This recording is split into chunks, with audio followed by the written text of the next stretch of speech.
오늘은 우리 부교육자 혼신 예배가 되겠습니다. 오늘 저는 여러분에게 부교육자들에게 우리 부교육자의 그 정체성과 역할에 대해서 함께 말씀을 나누고자 합니다. 우리 부교육자는 자신의 정체성과 역할을 분명히 알을 때 멋있고 보배롭고 존귀한 주의 종들이 됩니다. 그러나 이제 목회자로서 부교육자로서 이 정체성과 사명을 모르면은 스스로를 비참하게 여기고 불쌍히 여기고 정말 아주 가련한 사람이 될 수밖에 없는 것이 바로 부교육자라고 할 수가 있습니다. 우리가 이제 교회의 목회자들을 보면은 교회가 성장한 목사가 있고 개척교회 목사가 있습니다. 근데 개척교회 목사는 경제가 어렵고 교인 수가 20명, 30명 또 이렇게 안 되는 목사들도 많이 있고 생활이 어려운 분도 많이 있습니다. 그런데 보면은 내 주위에 보면은 거의 뭐 이렇게 약한 사람은 없어요. 다들 이 정체성과 사명이 분명해서 예상외로 우리가 개척교회하고 지하실에 있더라도 아주 당당한 모습을 우리 주의 종들이 보게 됩니다. 그래서 감사하고 힘들고 어려울 텐데 조금 더 자신이 이렇게 쭈삣쭈삣하거나 굴한 사람이 없습니다. 그러니까 목회를 하겠죠. 우리가 이 부교육자는 아직까지 목회자로서 정상으로 등극한 것이 아니기 때문에 스스로 연약하고 또 못나고 또 가련하게 어렵게 또 스스로를 이렇게 삶이 어렵고 힘들다 보니까는 초라하게 느낄 수가 있다는 거지 이제. 그래서 우리가 이 부교육자의 그 정체성과 이 사명을 회복하고 앞으로 이제 우리가 이제 발전할 수 있는 방향을 잘 찾아 나가면은 정말 가치 있고 보람 있게 성공적인 사역과 삶을 영위할 수 있다라고 생각이 됩니다. 그래서 굉장히 같은 부교육자라도 목회자라도 신학생이라도 잘 어떻게 목회를 할 것인가 하는 성공을 배우셔야만이 훗날 힘들지 않는 삶을 할 수가 있다는 것입니다. 그래서 먼저 첫 번째로 우리가 이 정체성을 먼저 간단하게 생각을 해보면은 이 부교육자라고 하는 것은 담임 목사를 제외한, 저는 부교육자가 아니에요. 제외하고 교회 안에서 각각 사역에 하나님의 일을 고유한 업무를 담당한 사람이 바로 부교육자라고 할 수가 있습니다. 어떻게 보면은 담임 목사가 해야 할 것들을 대신해서 이임받아 하는 겁니다. 대신해서 이임받아 하는 것이 이거를 부교육자라는 거예요. 근데 예를 들면 내가 주일학교를 해야 돼요. 근데 내가 일이 많으니까 주일학교 할 사람들을 세워서 주일학교에 일을 하는 거예요. 근데 과거에는 제가 그걸 다 했거든요. 북치고 장구치고 다 했잖아요. 근데 이제 업무가 많아지다 보니까는 부교육자를 세워서 그 일을 내가 해야 할 것을 담당하는 거예요. 제가 옛날에는 차량운행까지 했거든요. 그리고 주일학교도 하고 중고등부, 청중부 다 했단 말이야. 근데 이거를 이제 맡기는 거죠. 부교육자를 세워서 맡기는 것입니다. 그래서 이제 이렇게 담임 목사가 해야 될 모든 영역들을 부교육자를 세워서 그에게 맡기서 하는 것들이 이제 부교육자죠.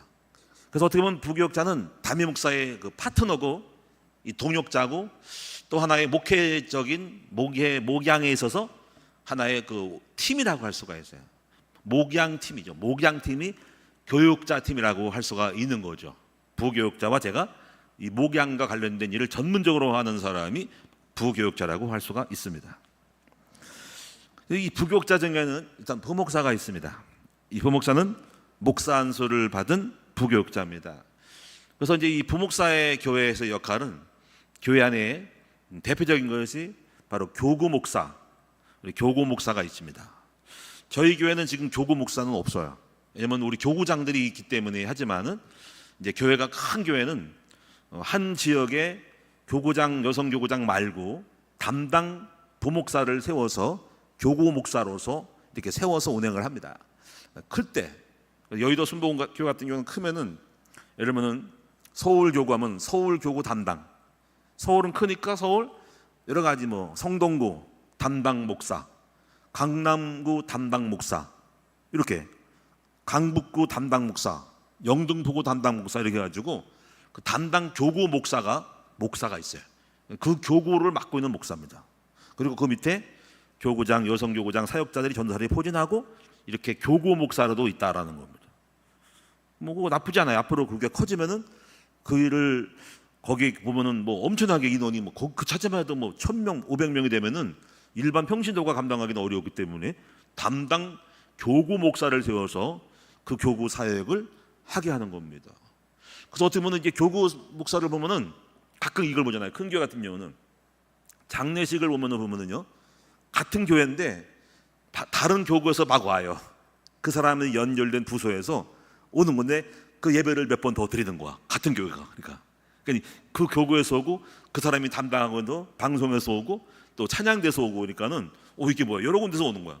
같은 교회인데 불구하고 뭐 그런 경우 같은 경우는 아마 모르겠어요. 하여튼 장례팀이 있어서 하나로 통일시키지 못하는 그런 행정적인 어떤 그런 잘못됐다고 볼 수는 없고 다양한 크니까 그렇게 해서 여러 가지 역할을 할 수 있다라는 건데 그만큼 이제 커지면 그런 범위가 커져서 하나가 안 되고 여러 개가 올 수 있다라는 거. 그만큼 이제 교구가 있다는 거죠. 그다음에 이제 그 행정 담당 목사도 있습니다. 행정만 담당하는 목사, 사무만 보는 목사가 있습니다. 행정 담당 목사가 있습니다. 이것도 행정이 복잡할 때는 일반 평신도가 하는 것이 아니고 담당 목사가 행정 전문가가 행정만 하는 목사가 있다. 행정 담당 목사라는 거죠. 앞으로 우리 교회도 커지면 필요하면 할 수도 있겠지만 현재까지는 괜찮죠. 그다음에 예배 담당 목사가 있습니다. 예배만 전문적으로 관리하는 담당 목사가 있습니다.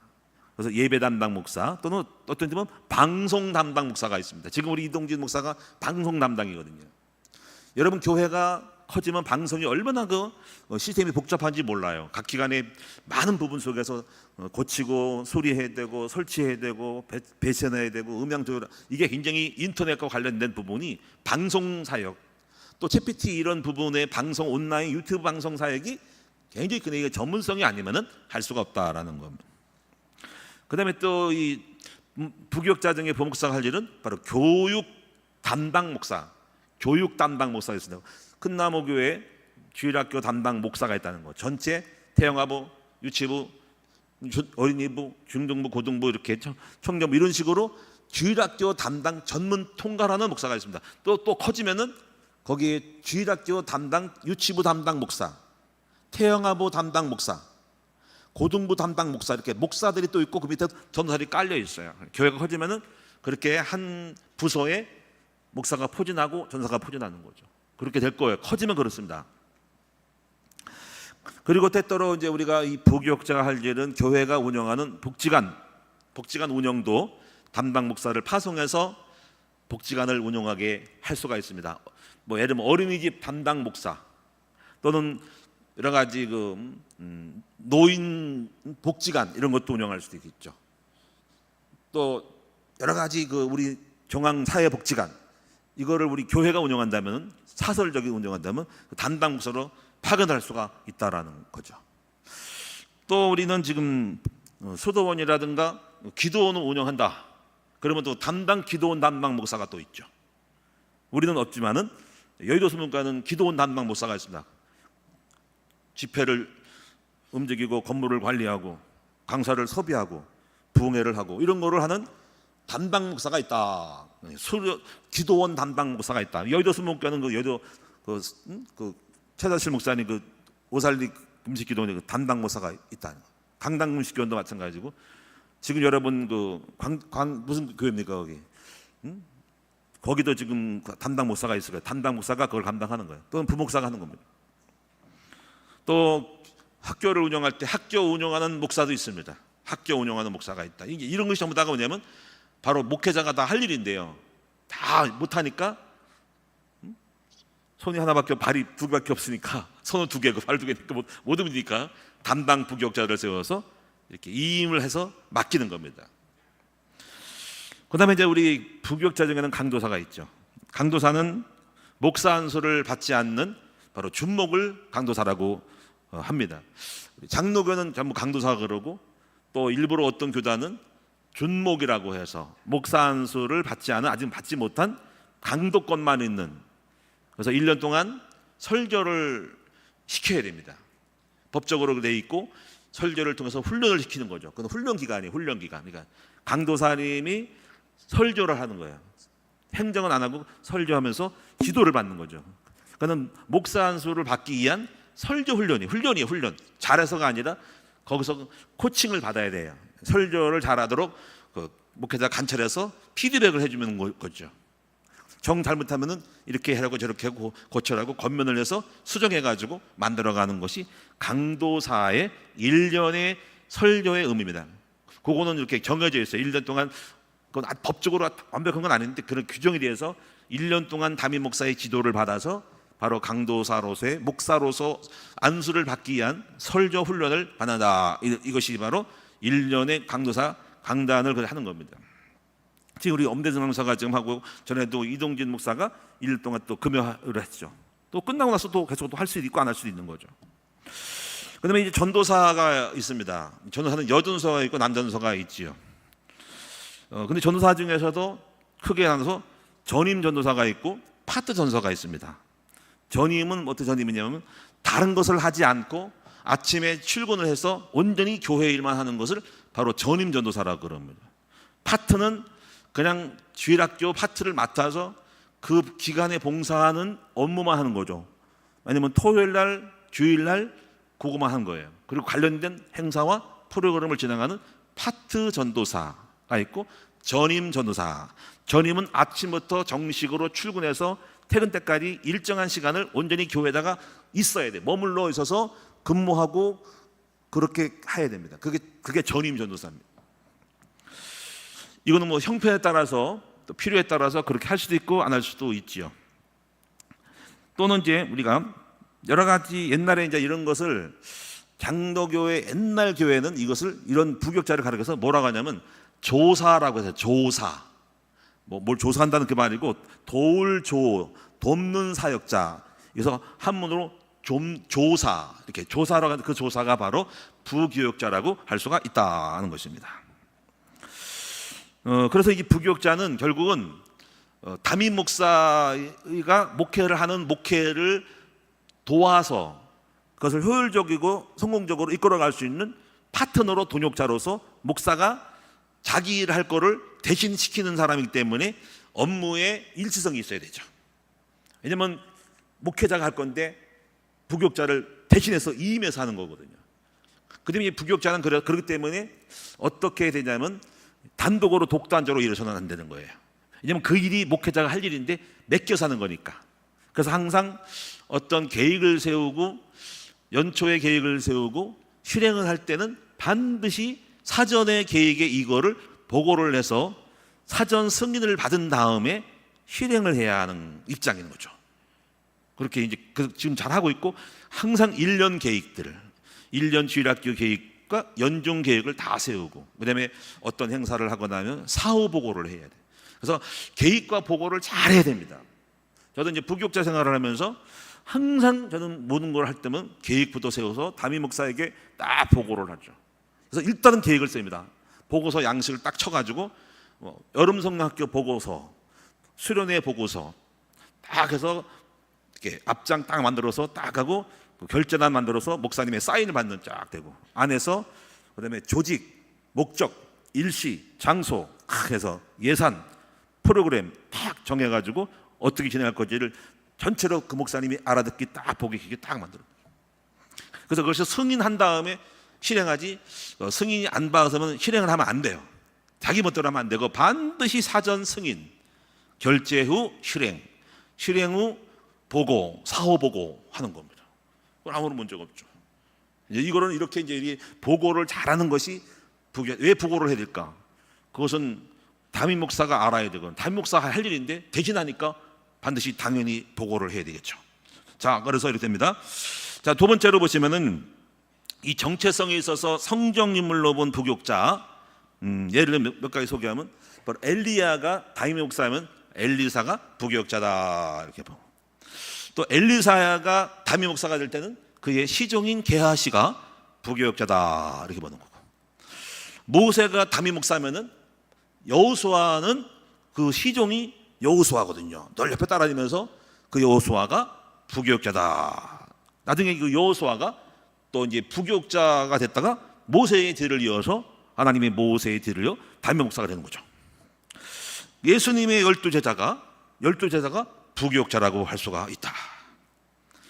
또 보면은 바울이 디모데, 오늘 디모데가 바로 바울이 있어서 부교육자라고, 또 디도가 바로 부교육자라고 할 수가 있습니다. 근데 이제 그 구약에도 목회자는 아니지만은 그 부교육자 역할을 한 사람이 있어요. 정치가 다윗에 있어서 그의 장군이 있어요. 그 장군이 바로 요압이라는 거예요. 요압 장군이 바로 부교육자 같이 부관으로서 다윗의 역할을, 시종으로 역할을 잘했다 하는 겁니다. 그런데 여기서 우리가 이 요압을 통해서 우리 부교육자의 그 자세를 볼 수가 있는데, 한번 그 본문을 읽어볼 필요가 있어요. 한번 보세요. 설명해 볼게요. 사무엘하 12장을 보십시다. 구약성경 사무엘하 12장 26절로 29절을 31절을 보시면 아주 그 요압의 자세가 아주 참 역할을 잘합니다. 지혜로운 역할을 잘합니다. 자, 사무엘하 12장 26절에서 31절을 내용은 간단하니까 한번 읽어보겠습니다. 제가 읽어볼게요. 한번 잘 보세요. 요압이 나오죠. 요압이 암몬 자손의 랍바를 쳐서 그 왕성을 점령하며 싸워서 이기고 있는 거야. 요압이 전령을 다윗에게 보내 이르되 내가 랍바 곧 물들의 성읍을 쳐서 점령하였으니 이제 왕은 그 백성의 남은 군사를 모아 그 성에 맞서 진치고 이 성을 쳐서 점령하소서. 내가 이 성읍을 점령하면 이 성읍이 내 이름으로 일컬음을 받을까 두려워하나이다 하니. 자, 이게 자세요. 이게 어떤 느낌이 듭니까? 다윗이 모든 군사를 모아 랍바로 가서 그곳을 쳐서 점령하고 그 왕의 머리에서 보석 박힌 왕관을 가져오니 그 중량이 금 한 달란트라. 다윗이 자기의 머리에 쓰니라. 다윗이 그 성읍에서 노량한 물건을 무수히 내오고 그 안에 있는 백성들을 끌어내어 톱질과 썰애질과 철도끼질과 벽돌구이를 그들에게 하게 하니라. 암몬 자손의 모든 성읍을 이같이 하고 다윗과 모든 백성이 예루살렘으로 돌아가니라. 여러분, 이 내용이 뭔지를 아시겠죠? 요압이 지금 전쟁에 나가서 지금 이기고 있어요. 근데 요압이 마지막 결판을 내고 왕을 뺐으면, 성을 뺐으면 이렇게 되겠죠. 야, 요압이 멋있고 훌륭하다 하겠죠. 근데 여기서 처세를 보세요. 다 99%를 다 이겨놓고 누구를 불러들여요? 다윗을 불러가지고 그 모든 공적을 다윗에게 돌리는 거예요. 응? 무슨 얘기 아시겠습니까? 자기가 다 성과를 올리고 자기 요압이라는 이름을 명성에 올리면은 어떻게 보면 이 요압은 이기에 처할 수도 있어요. 요압이 죽을 수도 있고, 요압을 경계해가지고 이 사람이 오히려 몰락할 수 있는데, 이 사람 엄청 지혜로운 사람이라 막판에 모든 공적을 다윗이 전령을 먼저 보내서 왕이시오 이제 와서 군사를 끌고 와서 쳐세요. 이미 다 끝난 그 게임인데 불러가지고 다윗으로 하여금 다윗이 그 성을 점령했다라고 만들어주는 사람, 최고의 부관인 거예요. 그렇죠. 그래가지고 다윗으로 하여금, 원래 다윗이 싸울 건데 대신 시킨 거니까 반드시 맞죠. 자기가 명성을 얻지 않고 자기 이름을 알리지 않고 그 성의 이름을 요압성이라고 하지 않고 다윗성이라고 할 만큼 이렇게 양보를 하고 공적을 마지막에 쫙 그 사람에게 다윗에게 돌려서 승선하게 만들었던 이 다윗의 지혜로운 보세요. 그러니까 이 사람을 쓸 수밖에 없는 거죠. 너무나 멋진 사람이죠. 이것이 바로 요압의 처세술이라 하는 겁니다. 자기가 왕이 될 수 없으니까. 그래서 결국 이렇게 되면 나중에 흑암이 들어가고 백성이 따르게 되면, 반역이 되면 나중에 이 사람이 죽을 수도 있거든요. 또 하나님의 뜻은 안 맞으니까. 그래서 이런 처세를 했을 때, 야, 참 요압이 참 지혜로운, 다윗에게 있어서 싸움꾼 중에서 용사 중에는 나다는 선지자고 용사 중에 훌륭한 용사한 사람이 바로 이 요압이었다. 자기 역할을 알았다 이거죠. 자, 이렇게 보시면 되겠고요. 자, 그럼 이제 큰 두 번째로 넘어가서 우리 부교육자의 역할을 한번 보겠습니다. 몇 가지 부교육자 역할을 쭉 보시고 마지막으로 이제 부교육자의 그 발전 방향에 대해서 좀 마지막 마무리를 하고 이렇게 마치는데, 간단하게 보겠습니다. 부교육자 역할은 첫째는 음지에서 일하는 보이지 않는 헌신자가 되어야 된다는 거죠. 음지에서 일하고 양지를 지향하는 거죠. 뒤에서 일하고 보이지 않는 숨은 데서 일하는 것이 부교육자라는 거예요.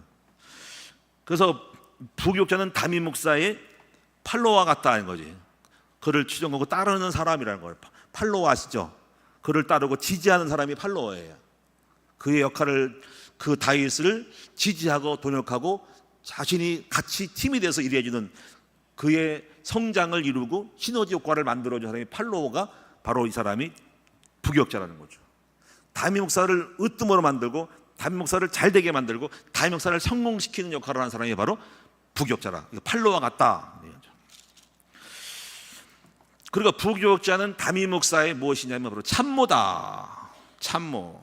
여러분, 참모는 뭐냐면 전쟁의 용어이시지만은요, 참모는 전쟁 용어지만은 참모 역할은 전쟁을 하기 위한, 전략을 짜기 위한 정보를 제공하고 다양한 정보와 어떤 상황을 알려가지고 지도자로 하여금 그 목회의 전쟁에서 승리하게 만드는 참모 역할입니다. 많은 조언을 주고 소스를 주는 거죠.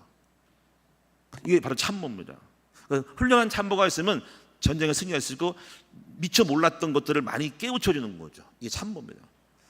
그래서 이제 그 제갈공명이 참모, 이런 사람이 참모, 사마이가 참모, 조조에게 참모, 이 참모가 많은 거를 주죠. 그래서 부교육자는 굉장히 그 정보를 주는 거예요. 정보를 주고 하죠. 그래서 어떤 목사님은요, 담임 목사의 그 비서가 돼가지고 이제 많은 자료를 공급하는 목사가 있습니다. 물론 거기는 교회가 크니까 그 정도로 월급을 줄 수 있지만은 그 부교육자가 설교의 정보, 자료, 그 해외 어떤 사건, 이야기, 책들을 번역해서 줘요. 정치, 철학 번역하는 거, 외국의 서류들을 갖다가 전부 번역해가지고 목사님에게 데이터를 딱 뽑아서 줍니다. 예하 자료, 사건 자료, 우리 국내에 흘러가지 않는 뉴스거리들을 계속 색을 읽어가지고 목사님이 설교하시는 소스를 줍니다. 정치, 철학, 사상, 종교, 많은 것들을 자료 공급하는 비서가 있습니다.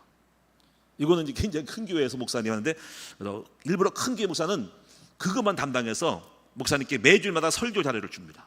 어떻게 보면 그 설교를 그 부목사가 한다고도 할 수 있어요.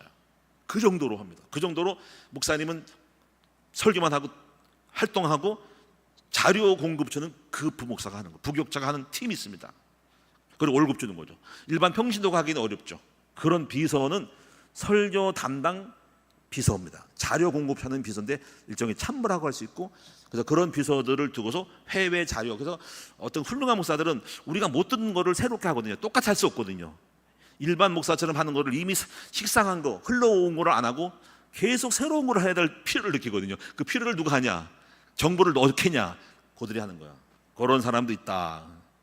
뭐 그 정도까지 하려면은 뭐 이제 굉장히 훌륭한 어떤 큰 교회에 하는데, 그분들은 다른 데서 이미 흘러간 설교를 안 하거든요. 새로운 거 하려고 그러고 앞장서려고 하기 때문에 그럴 수밖에 없고, 또 그럴 수 있는 힘이 있으니까 그런 비서를 두는 거라. 이 정도는 여러분 아시면 되겠습니다.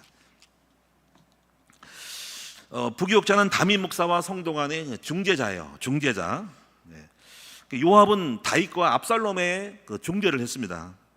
다윗이 압살롬을 미워해가지고 형제를 죽이니까 멀리 도망갔을 때 다윗으로 해가 압살롬하고 그 형제의 아들과 부모를 그 하회시키는 역할을 하는 요압이, 그래가지고 어떤 여자 하나를 보내가지고 비유를 막 해가지고 다윗의 마음이 그 변화가 감동돼가지고 압살롬을 궁으로 들어오죠. 압살롬이 멀리 떠나 있었거든. 3년 동안 자기 그 이복 형제 암논을, 자기 누이동생을 강간한 암논을 죽이고 도망갔는데 서먹서먹하니까는 요압이 중재해서 바로 그 압살롬을 다시 오게 하는 중간 화해 역할을 한 거죠. 설득해서. 그런 역할을 눈치를 채가지고 다윗의 마음이 아들에게 있는데 어떤 소스가 없고 건수가 없으니까는 어떻게 할까라고 해서 마음을 일으켜가지고 끌어들인 거죠. 그런 역할을 잘한 겁니다. 요압이 참 전쟁도 잘하고지만은 공도 올리지만은 그런 중재 역할을 잘했다라고 보는 거죠. 그래서 부교육자는요, 목회자와 성도들 간의 그 소통의 통로가 되어야 된다는 거지. 그래서 전도사님들은, 우리 교구장들은 잘 하잖아요, 그렇죠? 그걸 담임 목사의 그 설교와 반향을 성도가 이해 못할 때가 있죠. 오해가 될 때 있단 말이야. 그러면 여러분이 우리 교구장이라든가 전도사님들이 다 풀어서 그건 이거야, 이런 뜻이야라 해서 그 오해를 풀어주는 거죠. 아, 목사님이 또 나에 대해서 뭐 뭘 알고 말하는 건가? 뭐 나를 왜 까는가? 내가 미운가? 뭐 이러면 또 여러분이 그걸 갖다 얼른 가서 풀어줘야 돼요. 오해를 풀어주고 갈등을 풀어주고 어떤 관계에 있어서 막힌담을 무너뜨릴 수 있는 역할이 바로 부교육자의 역할이다, 이렇게 할 수가 있다. 그래서 담임 목사가 목회할 때 기름칠을 잘해서 윤활유 역할에서 잘 돌아가게 만들고 막힌 담이 없도록 만들어주는, 장애물을 허물어주는 바로 중재자 역할을 하는 거다 하는 겁니다. 그래서 설교를 풀어서 설명하거나 아니면 다른 사람과의 그 오해되어지는 관계를 풀어서 매끄럽게 만들어주는 역할이 바로 중재자 역할이 부교육자라는 거죠. 그런데 이제 이게 부교육자들이 잘못할 경우에는 이제 어떤 그 담임 목사를 또 성도와 이간시킬 수도 있습니다. 잘못된 의도로 목사를 비난하고 해서 성도들 하여금 담임 목사를 오해시키는 것도 있을 수가 있죠. 이거 정말 잘해야 된다는 거죠. 저도 옛날에 부교육자였을 때 보이지 않는 뭐 동조는 했지만 어떤 성도가 담임 목사를 비판하는 것 같다 저한테 얘기해가지고 제가 그냥 뭐 반대하지 않고 그냥 거기에서 그러면 안 된다고 말하지 않고 가만히 있는 그 자체에서 나중에 목사한테 혼났어요. 뭐 그 얘기 제가 한번 했죠. 이제 어느 그 신방을 갔더니 어느 집사님인가 아주 굉장히 교회 중직자예요. 교회를 잘하는 사람인데 저한테 담임 목사 욕을 하는 거 있죠. 막 어쩌고저쩌고 하고서 우리 목사님은 이렇게 하고 저렇게 해가지고 제가 이제 고개를 끄덕이지 않았는데 듣고만 있었거든요. 동의는 안 했어요. 분명히 안 했습니다. 맞죠, 우리 담임 목사 이상해, 이러지 않았습니다. 그런데요, 그것이 믿을 사람이 없는 거야. 그런 줄 알고 그냥 넘어갔는데 나중에 저를 목사님 불러요. 하면 깜짝 놀랐습니다. 이전도사, 어느 집사가 나한테 이렇게 말했지. 근데 전사도 있었지. 그러더라고요. 그래가지고 가슴이 덜컹해가지고 어떻게 알았지 이거를? 난 그때 알았어. 모든 성도의 집에는 CCTV가 있다는 거. 우리 목사님이 다 아는 CCTV가 방에 깔려있다는 걸 알았어. 와, 그래서 입을 뻥끗하면 안 되겠구나. 내가 하는 말, 여러분 우리가 친하다고 말하잖아요. 그 사람 내 편인 줄 알죠? 나중에 목사님 꼰자질합니다. 우리가 어느 집사님하고 잘 얘기했단 말이야. 근데 그 집사님이 실실로 목사님을 사랑하는데 그냥 해본 거야. 그래가지고 어떻게 보면 나중에 자기 고백을 해. 사실은 자기가 해결을 한단 말이야. 해결 때 나를 끌고 들어가. 목사님 제가 비난했는데요. 그럼 목사님 물어봐. 그때 누구 있었어? 이경원 전사도 있었어요. 그래, 알았어. 목사님이 모르는 게 없어. 성도들이 회개해서 나중에 다 이 얘기한다니까. 그러니까 함부로 성도들하고 입 맞췄다가는 작살나는 거야. 그 성도가 나중에 꼰질른다니까. 조심하셔야 됩니다. 여러분 조심해야 돼요. 무서워요. 여러분 다 알고 있습니다. 그래서 나는 그때 알았어. 담임 목사는 여러분 모든 담임 목사는 여러분의 정보를 다 갖고 있다. 숨길 수가 없다는 걸 알았어요. 야, 무서운 분이 담임 목사님입니다. 자, 그다음에요. 부교육자는 담임 목사의 그 가족과도 원만한 관계를 가져야 된다는 거죠. 여러분이 담임 목사의 그 자녀들이나 가족과와 관계가 안 좋으면요, 뭔가 어색해요. 담임 목사를 볼 때도 어색하고 뭔가 불편한 느낌이 있어가지고 꺼림직하는 게 있기 때문에 이게 굉장히 중요한 거예요. 그래서 굉장히 그 관계를 잘해야 된다는 겁니다. 담임 목사와 부교육자의 생각이 차이가 날 수도 있다. 이때 부교육자는 여러분이 자신의 생각과 방법으로 섬기면 안 되는 거예요. 담임 목사가 원하는 방법으로 섬길 수 있어야 그게 부교육자입니다. 담임 목사의 의정을 알고 미리 예측을 하고 또 미리 이렇게 선제적으로 이렇게 일을 만들어가는 것도 부교육자 역할이에요. 부교육자를 쓰는 목적이 뭐냐면 담임 목사를 도우라고 쓴 거지 자기 일하라고 쓴 건 아니잖아, 그렇지? 그거는 이미 그런 딴 살림 차려 가야지. 그러면 자기 생각이 틀리더라도 담임 목사가 이렇게 해야 된다면 그걸 해야 되는데 왜 그걸 했냐 그러면은 그 부교육자는 잘못된 처사가 되는 거죠. 여러분 보세요. 왜 부교육자를 씁니까? 담임 목사가 뭔가를 자기 일을 시키려고 하는 거잖아, 그렇지? 그 반대면 이미 틀린 거잖아. 자동차를 만들어야 되고 훈련을 시켜야 되는데 그걸 안 한다면 어떡할 거예요? 쓸 수가 없는 거죠. 해고당하는 거죠. 그러니까는 부교육자는 절대로 자기 생각이 있으면 안 됩니다. 근데 그런 생각이 들 수가 있는데 항상 자기 이치, 정체성의 역할을 잘 알아야 된다라는 거예요. 그래서 항상 자기가 생각이 틀려도 그 담임 목사의 목회 철학과 그 목사님의 방향과 비전과 이 목적에 따라서 가야 되고, 그게 마음에 안 들면 할 수 없는 거죠. 교회를 나가야죠. 자기 시대로 가는 건데 그 동의를 할 때 오는 거죠. 그러니까 부교육자가 올 때는 목사님의 목회 철학에 동의하고, 아니면 아예 오지 않으면 되는 거죠. 그다음에요, 담임 목사가 어쩔 수 없이 약간 규정이나 뭐랄까 잘못을 할 수도 있습니다. 이거를 뭐 불법이라고도 할 수 있고 약간 법에 어긋날 수도 있습니다. 그게 많았어요. 저도 있었습니다. 그때 큰 범죄를 저지른 거 아닙니다. 자, 예를 들면 제가 잘못한 게 있습니다. 근데 이거를 갖다가 만약에 우리 부교육자나 우리 장로님이 태클 걸었으면 저는 큰 문제가 있고 못하는 거죠. 자, 그게 뭘까요? 첫째, 잘못한 거. 근데 넘어간 겁니다. 자, 뭡니까? 1603번 있을 때 땅 71평 땅에다가 교회 건물 쳐놓고 옆에 빈 공간에다가 사택을 진 거 기억납니까? 왜 그렇게 했을까요? 자, 건물이 있어. 건물과 건물 사이에 이만큼 안 돼. 1m가 2m밖에 안 돼. 그렇죠? 1m도 안 될 거. 1.5m 뛰는 거 있잖아. 공간 사이에 돈이 없는 거, 건물이 없는 거. 2층 올라가니까 월세 빼줘야 되면 대출을 받아가 빼주는. 옆에다가 뭘 막아가지고 사택 섰다니까? 기억납니까? 우리 옛날에 103번지 모르시잖아. 사실 엄격히 보면 그거요, 불법입니다. 그게. 근데 그때 만약에 오장로님이 목사님 그 불법이요 손들고 있으면요 못합니다. 근데 우리 목사님이 너무너무 마음이 착하고요, 저를 이해해가지고 패스하는 거야. 그렇죠? 근데 사실은요, 그 1603번지도 사실은 주택이지 교회하면 안 되는 거예요. 그거 아십니까? 모르죠? 여러분 그냥 교회인 줄 알았죠? 아닌 거거든요. 또 보세요. 정확히 규정이라는 게 코에 닮은 코고 귀에 닮은 귀에 되는 거죠.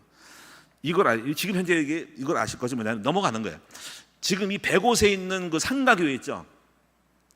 상가교회 옆에 있는 그 영동교회라든가 다 교회 많잖아요. 주변에 100곳 지역에 모든 상가교회는 지금 불법입니다. 왜 그럴까요? 이 100곳 지역은 종교부지만 목회를 하게 돼 있는 거예요. 모르시나요, 여러분들?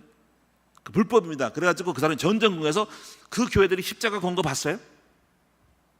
근데 누가 고소하고 고발하면 철거를 해서 그 전전궁하고 있어요. 그래서 우리가 이제 이들을 양성화시켜서 위해서 우리 시흥시 기독교연합회에서 시청에 청원을 했습니다. 우리가 좀 봐주려고. 이번에 그 의회에서 지금 양성화시켜달라. 100곳에 있는, 저도 동의했어요. 100곳에 있는 교회들이 마음껏 목회하도록. 이들이 지금 불법으로 해가지고 벌금을 문단 말이야, 누가. 그럼 그들이 목회자한테 다 불법했잖아. 그렇죠? 그렇게 따지면 못하는 거야. 근데 그럴 수 있잖아요. 법이 코에 가면 코니까. 그래서 지금 넘어가는 거고 그렇게 생각하는 거야. 그걸 여러분이 성도가 따지면 안 되잖아. 그럼 거기 성도 다 불법자가 되잖아. 그걸 보셔야 한다는 거죠. 지금요, 정황동에 지금 오늘도 어떤 목사를 만났는데요, 어떤 여자 목사를 만났습니다. 그 목사님이 여기 회장인데, 목사님 정황동에 난리 났어요. 왜 난리났습니까? 어떤 사람이 민원을 넣어가지고요, 원룸들이잖아요, 150개인가요? 지금 정부 시청에다가 투소해가지고요, 그 난리 났습니다. 다 조사 나가지고 다 뜯어 고친다는 거야. 지금 엄청나게. 왜 그러냐면 너무 굉장히 많은 불법이 많아. 원룸 단지가 정황동이. 근데 누가 있잖아요, 그 파파라치 같은 거 있잖아요. 왜 고발해가지고 돈 받아먹는 사람이잖아. 그걸 갖다가 이용해서 고소가 들어오면 다 조사 나와야 된대. 그래가지고 지금 이게 거기 정황동에 지금 원룸 단지 지금 난리 났다는 거죠. 아우, 왜 그 힘드냐. 그래서 목사님 정신 없어요. 지금 여기 원룸들이요, 자기 선거도 있다는 거지. 지금 그럴 때예요. 그래서 그렇게 지금 현재 있다는 거죠. 자, 그럼 우리가 여기서 우리가 이런 부분에서 우리가 부교육자가 이걸 만약에 이렇게 했다, 목사님 어쩔 수 없다. 그러면 이제 목사님 그걸 왜 합니까? 그러면 할 수 없는 거야. 그러면 할 수 있죠. 그러면 이제 어떻게 해야 될 것 같아요? 저는 이해 못합니다. 그럼 교회 나가야지. 어떻게? 나는 할 건데. 그래서 이제 이런 부분에서 여러분이 이해를 하셔야 된다. 만약에 양심상 여러분 할 수 없다면은 정중히 거절하고 교회를 사임하는 것이 마땅한데요. 뭐 그럴 필요는 없겠죠. 그냥 이해가 넘어가는 거죠. 사실 우리가 따지고 보면은 다 지금 우리가 지금 좀 오버가 되는 거죠. 우리 교회 주장 옆에 지금 옆에 그 쓰레기장 만들었잖아요. 옆에 공원 땅 지금 30cm 침범했어. 정확히 말하면 보도블록하고 맞으면 올라가면 안 되거든. 사실 우리가 쓰고 있는 거거든. 그것도 약간 쓰레기통 옆에 이렇게 라인 긁은 돌멩이 벽돌에서 넘어가면 안 되거든. 정상으로만 그것도 넘어간 거잖아. 그러면 우리가 안 되잖아. 그렇게 따졌다가 아무것도 못하는 거예요. 근데 그거를 갖다가 만약에 따져, 법이요 목사님 그렇게 불법을, 그럼 어쩌란 말이에요. 그럼. 근데 여러분들이 그런 사람이 없으니까 그냥 넘어가는 거죠. 사실 우리가 주차도 다 불법이잖아요. 그렇게 그런 부분을 따지면 할 수 없기 때문에 그렇게 지나치게 할 필요가 없는데, 그런 것들도 이해를 해야 한다라는 걸 부교육자가, 너무 똑똑하고 훌륭한 분이 많아가지고 그러면 안 된다는 거죠. 그렇게 그럴 수 있다는 거죠.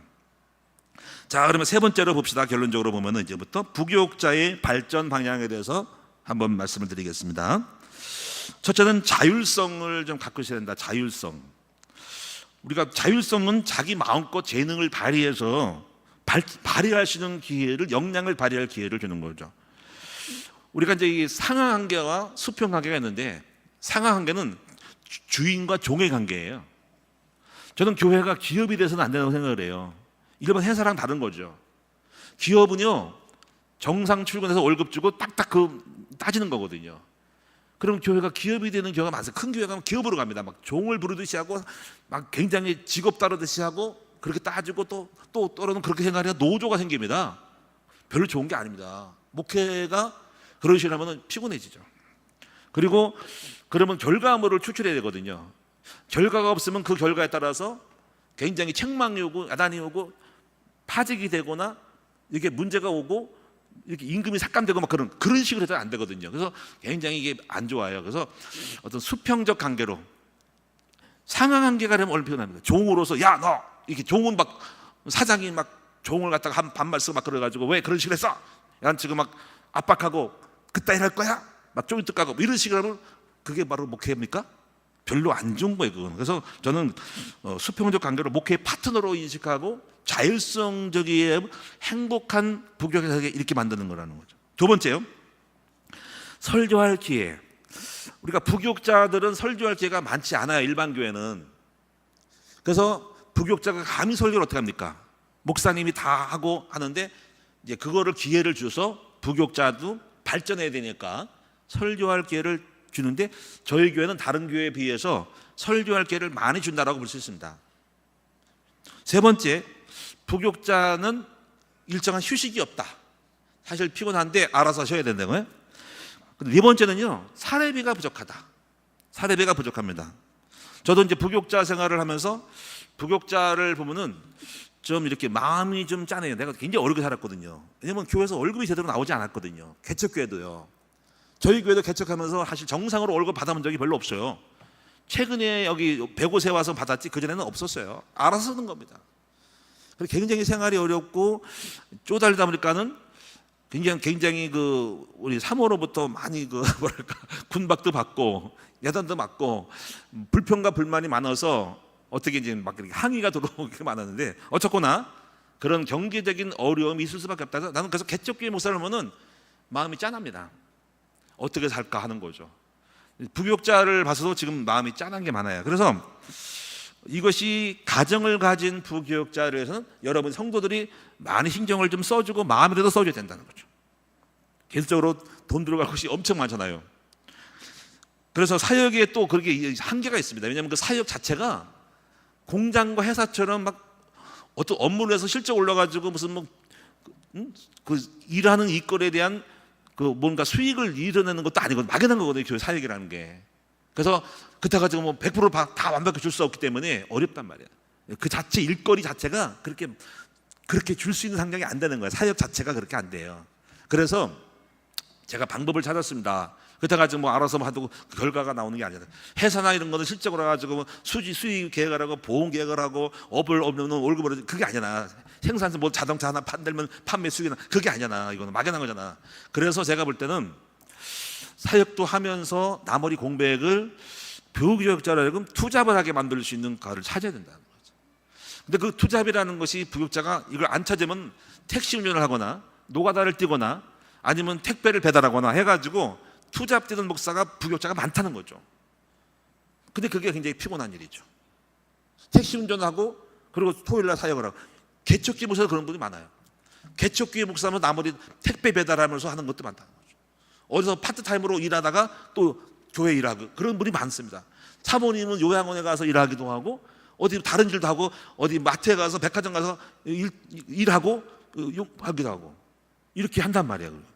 그래서 이런 것들이 어려워서 가능하면 100% 완전한 어떤 수는 아니지만 우리 교육자들이 일할 수 있는 거리를 좀 만들어야 되겠다 싶은 거죠. 이걸 우리 비전과 맞춘 건데 그래서 어떻게 할까?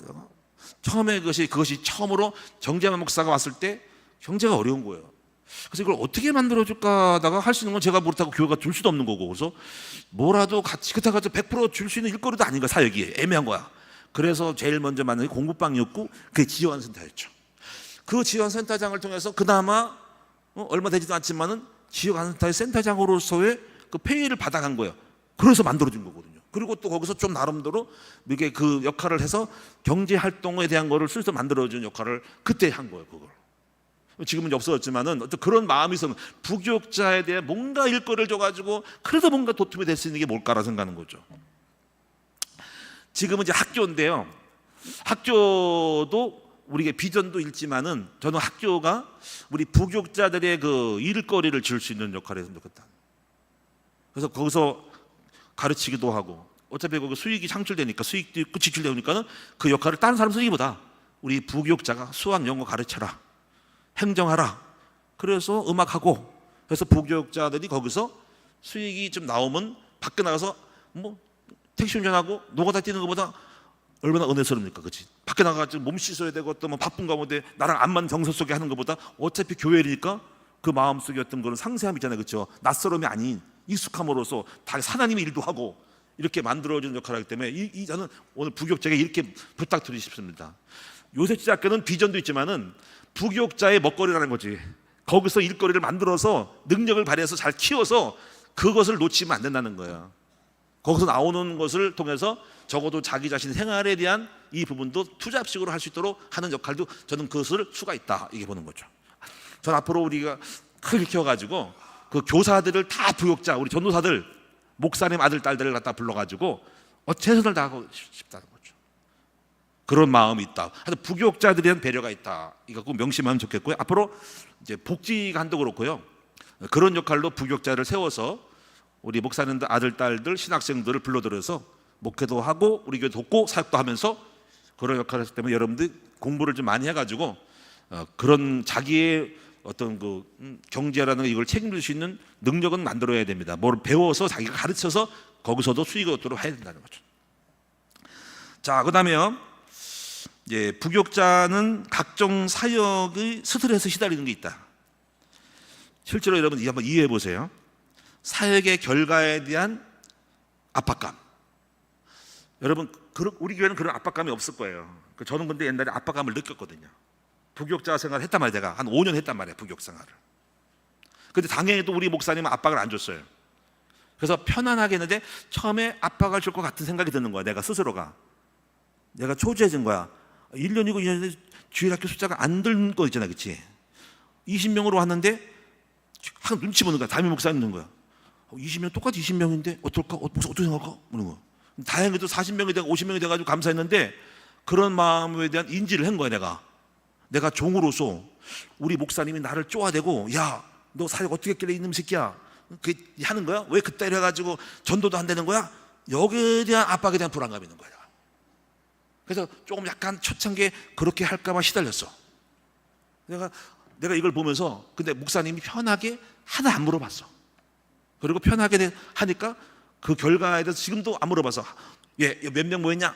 뭐 이렇게 왜 이러냐? 이렇게 안 하고 잘했어. 항상 알아서 하겠고 하고 결과 압박을 하니까 내가 마음껏 소신껏 해서 나 목회가 정말 편했어요. 부교육자. 난 지금도 우리 부교육자에 대해서는 압박을 주고 싶지 않아요. 이 목사 청년부 몇 명 모여? 중고등부 왜 똑같아? 주일학교 지금 작년에 70명인데 똑같이 70명이 더 줄었네? 이러면 못 살 거야. 그렇죠? 힘들죠. 해상 그래. 실적 안 올리면 힘들잖아. 그렇지? 압박받잖아. 정말 우리 목회자 그래야 될까요? 스스로 하는 거지. 하나님께 맡기는 거죠. 그래서 저는 그런 두려움과 불안. 그때가 지금 뭐 월급 많이 준 것도 아니고 뭐 그런데 뭘 할 거예요 이게. 저는 그래서 정말 힘들겠다, 스트레스 받겠다 해서 그런 압박을 안 주려고 소신껏 해서 하나님께 맡기고 거기에 대한 결과는 주께 맡기자 이런 거죠. 제가 몰라서 그런 거 못하는 거 아닙니다. 저도 표 짤 수 있고 목표 짤 수 있고요, 몇 명 모일 수 있고 그 해서 압박할 수 있고 그렇지만은 그렇게 해서는 아니라는 거죠. 우리가 뭐 보험에서도 아니고 뭐 실적으로 것도 아니기 때문에 아니 알아서 정말 하나님께 양심껏 최선을 다하는 거죠. 그걸 맡기는 거죠. 그리고 미래에 대한 불안감도 교육자끼리 있어요. 나는 과연 어떻게 될 건가? 나 목회할 건가? 밥 먹고 살 건가? 결혼하면 어떻게 할지? 이게 있어요. 사실 제대로 못하면 정말 고생하는 게 목회거든요. 이런 불안감도 있을 수 있다라는 거죠. 그래서 마음이 안쓰러워요. 어떻게 생각할까? 그래서 신학의 길이, 목회자의 길이 그렇게 순탄한 건 아닙니다. 고난의 길이라는 게 그거예요. 근데 정말로 힘든 게 많거든요. 경제적으로 어렵습니다. 이게 정말 여러분 이해해 줘야 됩니다. 너무 힘들어요. 그래서 목사님들이 고민이 많고 아이들 대학교 못 보내는 부모도 많습니다. 목회는 안 되지, 애들은 거울로 줘요. 돈 나올 데 없죠. 그러니까 등록금이 없죠. 대학 못 되는 거 너무 마음이 아픈 거야. 다행히도 요즘은 쌀이 없어 못 먹는 사람 없으니까 다행인데 옛날에 그랬다니까. 개척교회 목사는 짠하다니까요. 정말 개척교회 목사 힘들다니까. 그래서 그 마음에 알아. 자립이 안 돼가지고 늘 손벌리되는 목사들 교회 70% 80%가 개척교회야. 정황동에 딱 갈려서 지하실 상가에 있어. 또 여기다가 스트레스 중에 스트레스는요, 여러분 부교육자 이렇게 어려운데 불구하고 교회에 오니까 또 찐빠를 놔. 담임 목사가 찐빠를 놓고 뭐 성도들이 함부로 대. 야 너 그래. 지금 힘들어 죽겠는데 자존심도 구겨버리네 그냥. 그나마 야 너 반말 쓰고 막 까버리네. 제발 좀 그러지 마세요. 부교육자들 너무너무 힘들고 어려운데요, 자존심마저 여러분 무시당하면 목회 못합니다. 그게 할 짓입니까? 여러분 부교육자들에 대한 존중해주고 함부로 하지 마시고, 함부로 반말 쓰지 마시고, 반말 썼다가 내가 그냥 쫓아가서 그냥 쫓아서 한마디 할 거야. 부교육자에 대해 존중하세요. 반말 쓰지 마세요. 항상 존댓말 쓰세요. 전도사들, 부교육자들 지금 힘들고 어려운 가운데서 나이가 어리다고, 나이 많다고 그렇게 함부로 대했다가는 내가 미워할 거야 여러분들. 내가 꼬누고 있다고. 별로 안 좋아. 여러분 절대로 우리 부교육자에 대해서 존중해주고, 힘든 하나님의 종으로서 일할 때요, 존귀하게 여기고 보배롭게 여기고요, 항상 존대해주고 격려해주고 용기를 주고 힘을 주는 우리 선명하고 지혜로운 우리 성도들이 됩시다. 할렐루야. 우리 부교육자를 너무 힘들다니까. 그 힘든 여러분만 스트레스 좀 되겠습니까? 그래서 많은 사람이 교육자가 이렇게 얘기를 해요. 제일 힘든 게 뭐냐면 교회 내 갈등, 함부로 대하는 태도. 막 큰 교회는 막 깝니다. 막 만말하고요, 부교육자 개처럼 알아요. 야 너 그래요. 야 너가 뭡니까? 교회종한테. 그런 데가 많다니까. 내가 열받으니까. 나도 부교육자가 있지만 그렇게 했다가는 작살나는 거야. 내가 꼬들 거야. 명심하셔야 됩니다. 함부로 했다가는. 그 다음에요, 자, 부교육자끼리의 갈등도 있어요. 교회 안에 파벌 형성도 있습니다. 이런 것들 다 조심해야 되고요. 저는 우리 부교육자들에게 이렇게 제안하게 뭐냐면은, 앞으로 우리 부교육자는 목회를 해야 되거든요. 그러면 가장 가능한 코스는요, 주일학교부터 해야 돼요.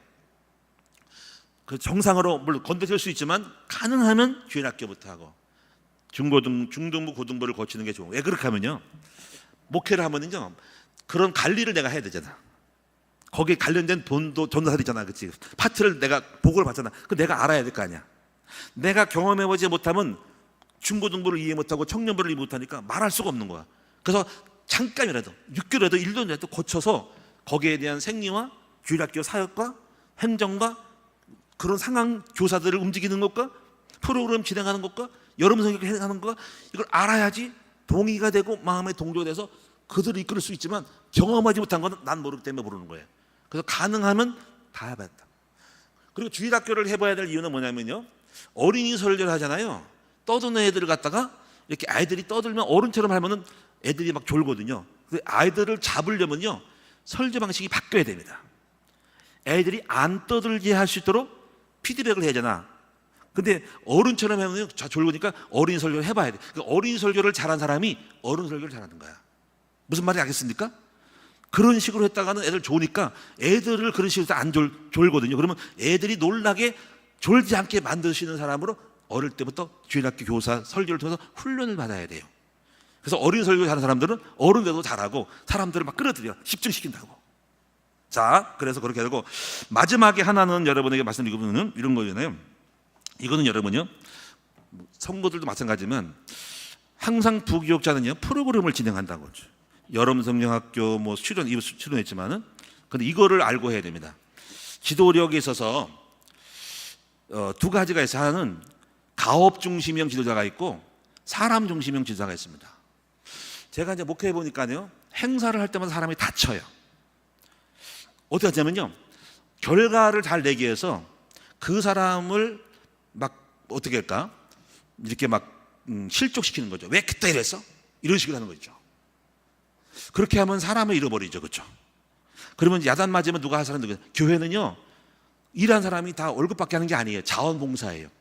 내가 치사해서 용복할 필요가 없거든요. 사람이 귀한 줄 알아야 됩니다. 우리는 그렇게 하면 안 돼요. 업무를 잘하려고 하지 말고 그 사람을 용기를 주고 힘을 줘서 부족하고 못나더라도 그 사람의 의견을 채택하고 너무 잘했다 해가지고 내가 마음에 안 들어, 그래도 나를 죽이고 좀 부족하게 보여도 그걸 끌고 가야 된다고. 근데 여러 사람들 대부분이 뭐냐, 결과를 만들기 위해서 야단쳐요. 그런 식으로 하냐 하면서 해가지고 결과는 만들어도 그 사람이 실족하고 야단 맞고 그 사람을 존중하지 않으면 실족한 대로 선물 끝나죠. 100% 실패하는 겁니다. 저는 제가 개척교회를 하면서 했잖아요. 사람 귀한 줄 알아가지고 일이 중요한 게 아니야. 다 거기서 거기야. 어떤 결과는 다 거기서 거기라니까. 지나고 나면 별것도 없어. 물론 내가 목적에서 어떤 분명한 프로그램과 내용을 있지만은 사람을 잃어버리면 아무 소용없는 거야. 저는 그래서 뭐든지 양보를 한다고. 제가 여러분 지금까지 사역을 하면서 교회 일을 맡지만 별거 다 했지만 갈등하는 거 봤어요. 갈등을 최소화시켜. 왜냐면 이렇게 하거든. 나는요 다 양보하거든. 뭐가 오면 내 마음에 안 들어. 속으로는 저기를 왜 갔을까? 나는 그렇게 하고, 잘 갔어. 그렇게 해. 나를 주기 위해서 그걸 채택을 하고 내 의견을 없애는 거야. 이 생각은 너무 귀한 거야. 그렇게까지 할 수 있는 그 자체가 귀하단 말이야. 개척교회 해봐. 사람 얼마나 귀한데 일하는 것만도 감사하고 그렇게 나서서 하는 것도 감사한 거야. 여러분 찬밥도 뭐 가를 때가 아니야. 너무너무 훌륭한 거야. 잘한. 그래서 내가 원하는 거를 안 하더라도 나를 내려놓고 그 사람의 걸 채택해가지고 마음에 안 들어도 내 마음에 안 들어도 그걸 채택하는 거야.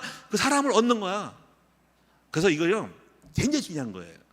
근데 그 생각을 보면은요, 사람이 어떤 일을 해서 너무 지나친 율법, 규정, 원칙, 아이고, 그래 사람 다 잃어버려. 이게 원칙이래. 무슨 원칙이요?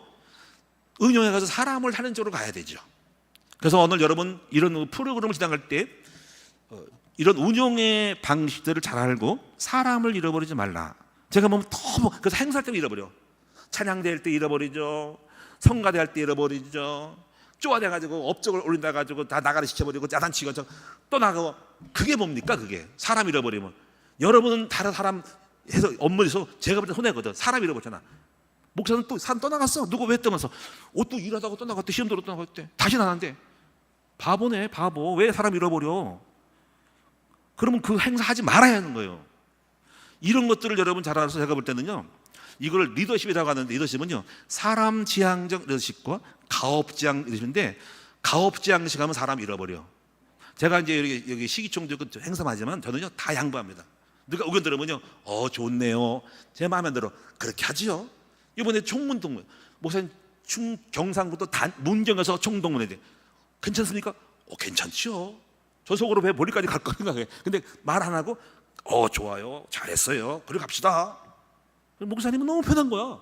목사님 또 잘 봅시다. 좋죠. 이렇게 합시다, 저렇게 합시다. 그렇지 뭐. 저랑 걸릴 사람이 한 사람 없으니까 다 좋아요. 근데 뭐 그래요? 목사님은 일하고 너무 좋다고, 까다롭지 않다고. 그렇지 뭐 별것도 아닌데 뭐. 근데 중요한 건 양보 안 하지. 웬만한 건 다 양보하고 사람을 얻는 거야. 할렐루야. 요거를 못하면 실패라는 거죠. 자, 우리 기도하겠습니다. 하나님께 감사드립니다. 우리 부교육자들에게 지혜를 주시고 앞으로 많은 발전이 있도록 만들어 주세요. 행복한 사역자로 세워 주세요.